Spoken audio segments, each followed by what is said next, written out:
आज की इस वीडियो में हम E9 वीज़ा के एक और बहुत इंपॉर्टेंट पहलू पर बात करने वाले हैं और वो है माइंडसेट, प्लानिंग और long term strategy.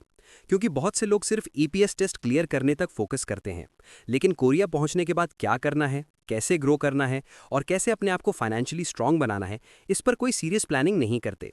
E9 visa सिर्फ एक जॉब नहीं है, ये एक सिस्टम है जिसमें अगर आप स्मार्ट तरीके से चलें तो 3 से 5 साल में अपनी ज़िंदगी का डायरेक्शन चेंज कर सकते हैं। लेकिन अगर आपने प्लानिंग नहीं की तो वही टाइम वेस्ट भी हो सकता है। सबसे पहले यह समझना जरूरी है कि कोरिया का वर्क कल्चर डिसिप्लिन पर चलता है। यहाँ टाइम की बहुत वैल्यू है। लेट आना या काम को लाइटली लेना अच्छी बात नहीं समझी जाती।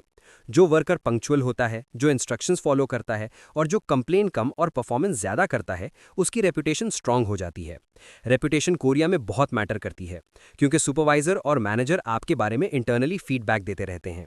अगर आपका रिकॉर्ड क्लीन और पॉजिटिव है तो आपको ओवरटाइम के ज़्यादा चांसेस मिलते हैं और कभी-कभी बेटर सेक्शन या लाइटर ड्यूटी भी मिल सकती है। E9 वीज़ा पर आने के बाद सबसे पहला गोल होना चाहिए स्टेबिलिटी। पहले 6 महीने आपको सिर्फ सिस्टम समझना चाहिए, लैंग्वेज इंप्रूव करनी चाहिए और अननेसेसरी रिस्क से बचना चाहिए। बहुत से लोग शुरू में ही जॉब चेंज करने का सोचने लगते हैं या इलीगल एक्स्ट्रा काम ढूंढने लगते हैं, जो फ्यूचर के लिए डेंजरस होता है।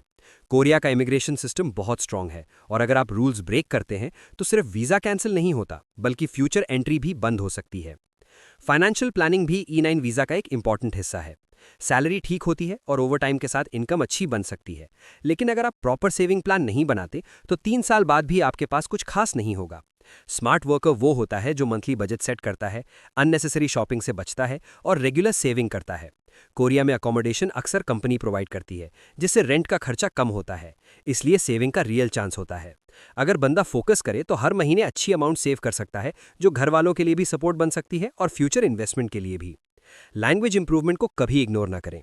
EPS टेस्ट पास करने के बाद बहुत से लोग कोरियन सीखना छोड़ देते हैं, लेकिन असल ग्रोथ उसके बाद शुरू होती है। अगर आप कोरियन अच्छी कर लेते हैं तो आप सुपरवाइजर के करीब हो जाते हैं, आपको इंस्ट्रक्शंस क्लियरली समझ आती हैं और आप मिसअंडरस्टैंडिंग से बच जाते हैं।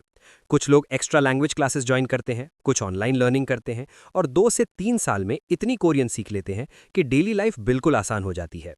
हेल्थ भी बहुत इंपॉर्टेंट फैक्टर है। फैक्ट्री या एग्रीकल्चर का काम फिजिकली डिमांडिंग होता है। अगर आप अपनी हेल्थ का ख्याल नहीं रखेंगे, प्रॉपर स्लीप नहीं लेंगे और सिर्फ ओवरटाइम के पीछे भागेंगे तो बॉडी जल्दी थक जाती है। स्मार्ट अप्रोच ये है कि बैलेंस रखा जाए, ओवरटाइम भी किया जाए लेकिन रेस्ट और न्यूट्रिशन का भी ख्याल रखा जाए। कोरिया का मेडिकल सिस्टम स्ट्रांग है, लेकिन अपनी बॉडी का ख्याल रखना आपकी जिम्मेदारी है। अब बात करते हैं कॉन्ट्रैक्ट के एंड और फ्यूचर प्लानिंग की। E9 वीज़ा लिमिटेड पीरियड के लिए होता है, लेकिन इस ड्यूरेशन में आप एक्सपीरियंस गेन करते हैं जो आपके फ्यूचर के लिए वैल्यूएबल होता है। कुछ लोग कॉन्ट्रैक्ट कंप्लीट करके वापस जाकर बिजनेस स्टार्ट करते हैं, कुछ दोबारा अप्लाई करते हैं और कुछ लॉन्ग टर्म ऑप्शंस एक्सप्लोर करते हैं। हर बंदा परमानेंट सेटल नहीं होता, लेकिन हर बंदा अपनी फाइनेंशियल पोजीशन इंप्रूव कर सकता है अगर वो सीरियस हो।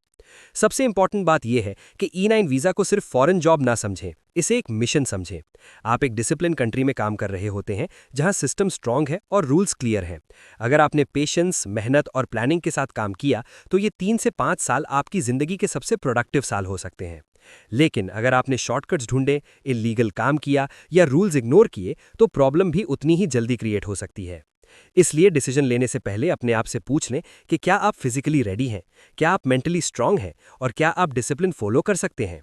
अगर जवाब हाँ है तो E9 वीज़ा आपके लिए एक पावरफुल अपॉर्चुनिटी हो सकता है, जो आपको इंटरनेशनल एक्सपोजर, स्टेबल इनकम और बेटर फ्यूचर दे सकता है। अगर आप साउथ कोरिया की real life, work culture, jobs, visas और ग्राउंड रियलिटी पर और पावरफुल और ऑनेस्ट वीडियोस देखना चाहते हैं तो वीडियो को लाइक करें, द कासिम कोरिया को सब्सक्राइब करें और कमेंट में लिखें कोरिया।